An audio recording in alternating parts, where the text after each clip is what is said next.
To a climate clash. Is the president about to get out his pen and strike a deal with the UN? We're pushing to broker the kind of an agreement that would tangibly have an impact on reducing the causes of climate change. Well, don't look now. Some here say this latest end run around Congress is going to put U.S. jobs on ice. Are they right? Hi, everybody. I'm Liz McDonald in for David Asman.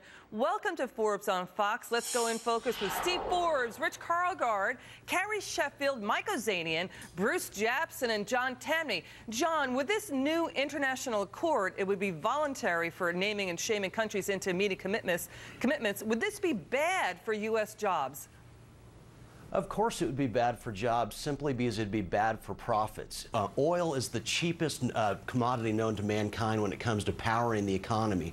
But if companies are forced into the kinds of energies that don't work and that are very expensive, that make zero economic sense, that is going to reduce profits and it's going to repel investment into other parts of the world. When you don't have investment, you do not have job creation. All right, you know, Bruce, let's set this up for the viewer. What's going on is the president is bypassing a gridlock Congress to get an international climate change accord, where basically countries would be named and shamed if they do not meet their commitments to reduce greenhouse gases. Listen, we all want to reduce pollution, but this is the fact is there is no consensus on part of scientists about global warming related to greenhouse gases just yet, and not even Americans have consensus about it, too. Look at this poll. It says 63% of Americans think the scientific debate about global warming is not over. Bruce, your thoughts?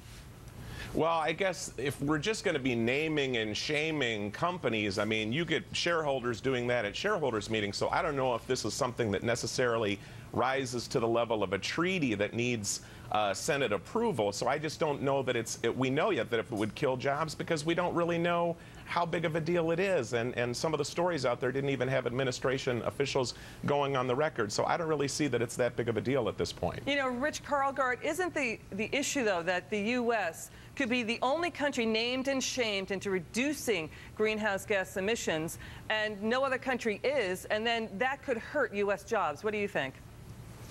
Well, actually, Lizzie, there's a great experiment out there. The Wall Street Journal had a piece earlier this week on Germany, and Germany has embarked on this multi-year green project, and what it's doing is driving up energy costs. One of the things Germany does best is manufacturing, and it's pricing itself out of manufacturing. So the experiment is out there, and it's not good. You know, Steve, here's the thing.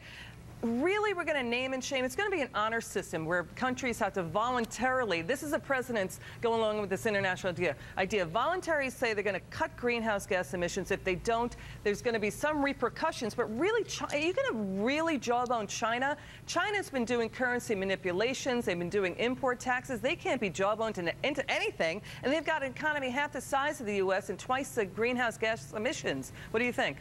Liz, this is all about the politics and theatrics for the November elections. They know that this treaty has absolutely no force whatsoever. They're doing everything they can through decrees and regulatory perversion of the law to do what they want to do on so-called climate change. And so this is all about November elections. And so to take it seriously, we shouldn't have to take it seriously because they're doing everything they can. In terms of shaming, yeah, we see how shamed Putin is. We see how shamed these other barbarians around the world. We see how shamed China is. Forget about it. It's all about politics, pure and simple, which is the only thing this administration knows how to do. Yeah, you know, here's the thing, Mike Ozanian, and, you know, you guys are all making great points. Mike, you've been talking a lot about this, how the president, you know, the government picks and chooses winners, and then the president picks and chooses what laws to enforce. You've talked about that with health reform. You know, he ignores tax reform. He ignores Simpson-Bowles entitlement reform and Social Security. But what would this do? Let's think this through. If we go ahead with this, if the White House signs on to this, the U.S. has to be named and shamed into doing greenhouse gas emissions. I mean, what would be the impact on U.S. jobs and the economy? Well, I think it caused some jobs in the U.S., EMAC, to be shipped overseas because particularly urging market economies aren't going to care about being shamed into anything, especially from President Obama, who has no credibility whatsoever. So jobs in the U.S. that were going to be here are going to go overseas because what those countries care about is economic growth, unlike the President of the United States, who, as Steve pointed out, cares about political theatrics. Yeah, Carrie, what do you think? Well, I agree. This will cause job flight, but it will also hurt the consumer. It will jack up the price of energy. And guess who is hurt the most? Poor families. This president says he cares about poor people. This is going to hit them the hardest. Look, this is essentially Kyoto 2.0. President Clinton tried to shove that down Congress's throat. Congress voted by a vote of 95-0 to say, no, Kyoto will destroy our economy. So this is not a fringe issue for conservatives to say we are opposed to this. The Senate is controlled by Democrats right now. This could be pulled up right now on the floor of the Senate, and it won't because the Senate at least understands that this will hurt their own states. By the way, Lizzie, yeah. In terms of emissions, the United States has the best record in the world of any developed economy. So they should. What do you mean by that? Why? Ours has gone down because of natural gas, which is a clean energy, which this administration is doing its best to throttle until there's an election coming up when they change their rhetoric. But their policies are anti-fracking, and you see it around the country. So in terms of emissions, we are down. Other countries are up. And so we're doing a good job. You never know it from what the president says. Yeah, John Tenney, what do you make of that? Well, yeah, obviously we are the most advanced in terms of environmental advances, as Steve points out, and we are because we're the most economically advanced country. If you do something that's anti-growth, you're going to get less in the way of environmental enhancements. And after that, investment goes to where it's treated best. These kinds of ideas would be anti-investment because they're anti-profit. If you want to hurt the economy and hurt the environment, impose these UN-style ideas. Yeah, you know, Bruce, the point is, I mean, this whole international accord, by the way, Congress has a power. Is supposed to sign off on any types of international accord. This would bypass U.S. Congress because the White House is deciding it's quote dysfunctional. You know, is this more bureaucratic make work? These kinds of fake voluntary agreements that really don't get at the heart of the matter, where you could have market forces fixing climate change and doing more to reduce pollution.